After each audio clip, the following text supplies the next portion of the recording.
సముద్ర గర్భం దాచిన బడబానలమెంతో మానవ కళ్యాణం కోసం రణమొట్టిన రక్తం ఎంతో మానవ కళ్యాణం కోసం రణమొట్టిన రక్తం ఎంతో రణరక్కసి కరాల నృత్యం దాచిన పసి ప్రాణాలెన్నో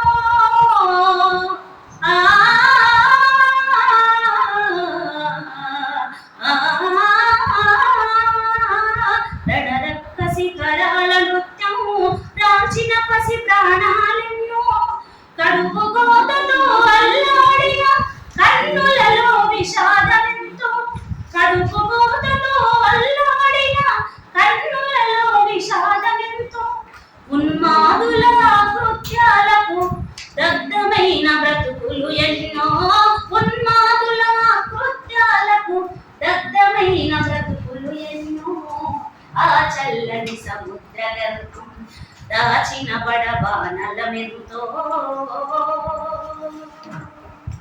అన్నాతులు అనాథలుండని ఆనవయుగమదెంత దూరం కరువంటూ కాటకమంటూ కనిపించని కాలాలెప్పుడు పసిపాపలని దురకవులలో ముసిరిన కవితవ్యం ఎంతో గాయపడిన కవి గుండెలలో రాయబడని కావ్యాలెన్నో గాయపడిన కవి గుండెలలో రాయబడని కావ్యాలెన్నో ఆ చల్లని సముద్ర గర్భం దాచిన బడబానలమెంతో ఆ నల్లని ఆకాశంలో కానరాని భాస్కరులందరూ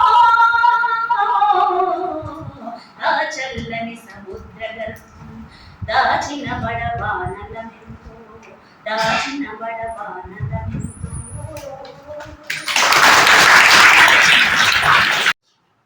అంటే ఒక ఊళ్ళో ఉన్నటువంటి ఏ ప్రజలైనా కూడా రాజు చెప్పినట్టు వినాలి, రాజుకు లోబడే ఉండాలి, రాజు ధిక్కరించడానికి కానీ రాజును ప్రశ్నించడానికి కానీ వీలేదు.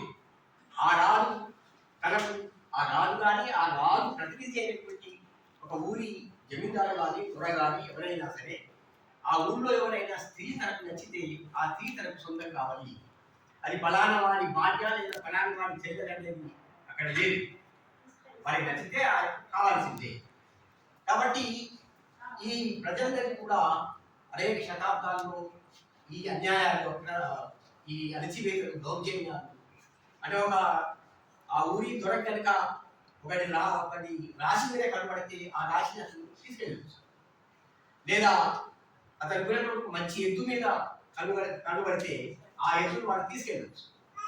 కాబట్టి ఇట్లా ఏ హక్కులు లేకుండా తమ ఆస్తి మీద కానీ తమ సంపద మీద కానీ తమ భార్య మీద కానీ తమ పిల్లల మీద కానీ వేటి మీద కూడా హక్కులు లేనటువంటి కాలం ఉండేది. ఆ కాలం నుంచి క్రమంగా మనకు మొట్టమొదటిసారిగా మీరందరూ చరిత్ర కూడా తెలుగులో భాగంగా చదువుతాం. 1789లో ఫ్రాన్స్లో ఒక విప్లవం, దాన్నే ఫ్రెంచి విప్లవం అంటారు. ఉన్నారా ఎక్కడైనా? 1789లో వచ్చినటువంటి ఆ విప్లవాన్ని ఫ్రెంచి విప్లవం అంటారు. ఈ ఫ్రెంచి విప్లవ సందర్భంగా ప్రపంచంలో మొట్టమొదటిసారిగా అంటే అంతకు ముందు మనకు ప్రజాస్వామ్యం అనేది లేదు, అంతకుముందు స్వేచ్ఛ అనేది లేదు, అంతకుముందు ప్రజల మధ్యన సమానత్వం అనేది లేదు. ఆ ఫ్రెంచి విప్లవ సందర్భంగా మనుషులందరికీ కూడా స్వేచ్ఛ కావాలి, అందరూ కూడా సమానుడే, అంటే మానవులందరూ సమానుడే అని అప్పుడు ఆ ఉద్యమ సందర్భంగా వచ్చింది. కానీ అంతకుముందు మన దేశంలో కానీ ఇతర దేశాల్లో కానీ మానవులందరూ సమానం కాదు. మీరు జాతకునే మయా సృష్టం గుణకర్మ విభాగాశ శ్లోకం మీరు విని ఉంటారు. అంటే ఈ బ్రాహ్మణుడు బ్రహ్మ యొక్క శిరస్సు నుంచి, క్షత్రియులు బాహువు నుంచి, వైశ్యులు తొడ నుంచి, శూద్రులు కాళ్ళ నుంచి పుట్టిరు. కాబట్టి మానవులు పుట్టుకతో సమానం కాదు. శూద్రుడు అందరికంటే కూడా అట్టడులో శూద్రులకు ఏ రకమైనటువంటి హక్కులు ఉండడానికి వీల్లేదు, శూద్రులు చదువుకోవడానికి వీల్లేదు, విద్య నేర్వడానికి వీల్లేదు. అట్లాగే సగభాగమైనటువంటి స్త్రీలకు కూడా విద్య నేర్వడానికి వీల్లేదు. మనం ఒక 50 ఏళ్ల క్రితం వెనక్కి వెళ్తే స్త్రీని మీరు రాజశేఖర చరిత్ర నవలను చదువుకుంటారు. పిల్లల్ని స్కూల్ పంపిస్తే పాఠశాల పంపిస్తే అనిష్టం ఇంట్లో ఉండలేదు నాటకం చదివించడం అనేది మీరు వినుంటారు. కాబట్టి సగం జనాభా అయినటువంటి స్త్రీలు సమానం కాదు, స్త్రీలకు చదువుకునేటటువంటి అర్హత లేదు. ఇటువంటి అసమానతలు ఉన్నటువంటి సందర్భంలో, ఇటువంటి స్వేచ్ఛ లేనటువంటి సందర్భంలో అక్కడ ఈ ఫ్రెంచ్ విప్లవం వచ్చింది. కాబట్టి వాళ్ళు మొట్టమొదటిసారిగా ప్రపంచవ్యాప్తంగా ఒక ప్రజాస్వామిక విప్లవాన్ని తీసుకొచ్చారు. అంటే ప్రజాస్వామిక విప్లవం అంటే ఏమిటి అంటే అంతవరకు లేనటువంటి స్వేచ్ఛ కావాలి, ప్రజలందరికీ మాట్లాడే స్వేచ్ఛ కావాలి, వాక్ స్వాతంత్రం కావాలి, ప్రజలందరికీ ఆలోచించుకునే స్వేచ్ఛ కావాలి, చదువుకునే స్వేచ్ఛ కావాలి, వాళ్ళ భావాన్ని ప్రకటించేటటువంటి స్వేచ్ఛ కావాలి, 10 మంది గుమికూడి మాట్లాడుకునే స్వేచ్ఛ కావాలి అని ఆ ఉద్యమం తీసుకుంది.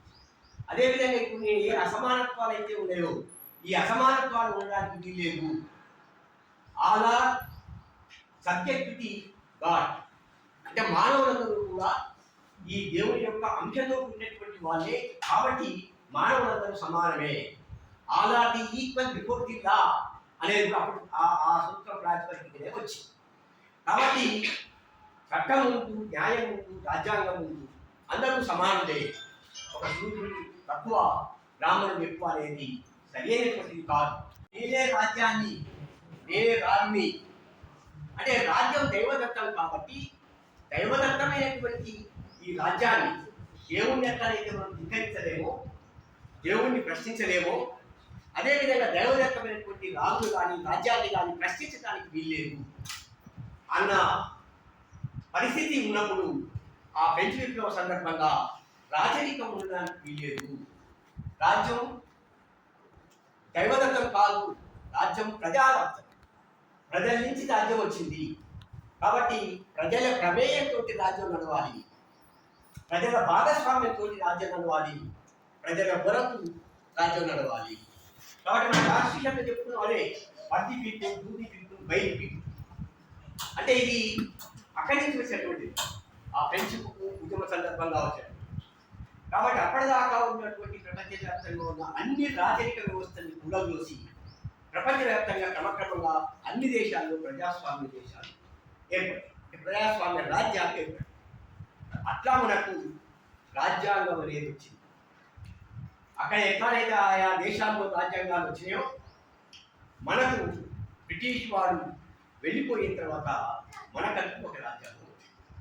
అంటే మన రాజ్యాంగం ఇవాళ మనం ఏ హక్కులైతే కూర్చున్నామో ఆ హక్కును మానవాళి ఒకనాడు సాధించుకున్నది కాదు.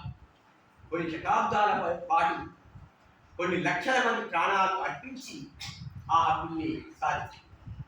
అంటే ఆ లక్షల మంది యొక్క ప్రాణత్యాగాలు లేకపోతే మనం ఇవాళ మనం ఏ హక్కులు అయితే కొన్నింటినైనా అనుభవిస్తున్నాం. మనం రాజ్యాంగం ప్రకారం మొత్తంగా అనుభవించలేకపోయినాం. ఈ మాత్రమైన హక్కులు మనం అనుభవించడానికి కారణం ప్రపంచవ్యాప్తంగా అన్ని దేశాల్లో ఉన్నటువంటి అనేక ఉద్యమాలు, తిరుగుబాటు, పోరాటాలు, రక్తతత్వం ఎన్నెన్నో జరిగింది. స్పార్టకస్ పేరు వినుంటారు.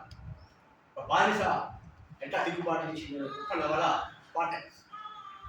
అట్లా మనకు ఇవాళ మనం ఏదైతే చూస్తున్నామో ఆ రాజ్యాంగం వచ్చింది. ఆ రాజ్యాంగం రాసేటువంటి అంబేద్కర్ అప్పటికే ప్రపంచంలో ఉన్నటువంటి అన్ని రాజ్యాంగాల్ని అధ్యయనం చేసేవాడు.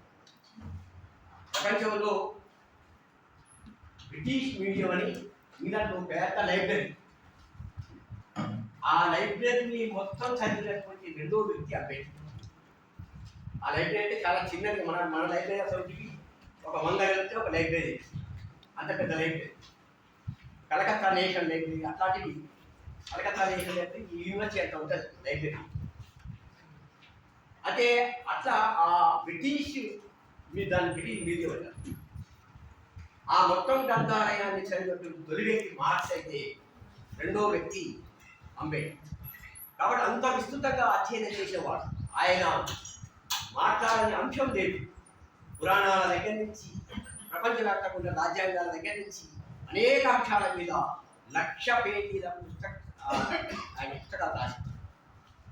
మనం 100 పేజీలు రాయడానికి చూసి రాయడానికి మనం చాలా చాలా ఇబ్బంది పడతాం.